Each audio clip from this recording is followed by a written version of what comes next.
Averages. The average weight of a 62 students of a school is 54 kg. If the weight of the teacher be included, the average rises 3 kg. Find the weight of the teacher అంటాడు. ఇలాంటి questions మనకు అడిగినప్పుడు మనకు ఏమి ఇచ్చిండు, మనకు 62 students of average wait ఎంత, మనకు 62 యొక్క స్టూడెంట్స్ యావరేజ్ వెయిట్ మనకు 54 కేజీస్ ఇచ్చిండు. 54 కేజీ. మనకు టీచర్ని ఇంక్లూడ్ చేస్తే +1, ఇక్కడ 63. ఎంత టీచర్ని ఇంక్లూడ్ చేస్తే మనకు యావరేజ్ రైజెస్ బై 3 కేజీ అంటుండు. మనకి ఎంత పెరుగుతుందంటే ఇక్కడ 3 కేజీ. ఇక్కడ ఎంత అవుతుంది, 57 అవుతుంది.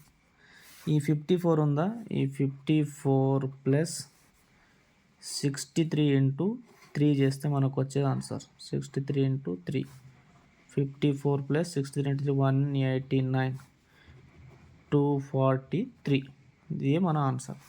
షార్ట్గా యావరేజెస్లో ఈ రకంగా చేయొచ్చు.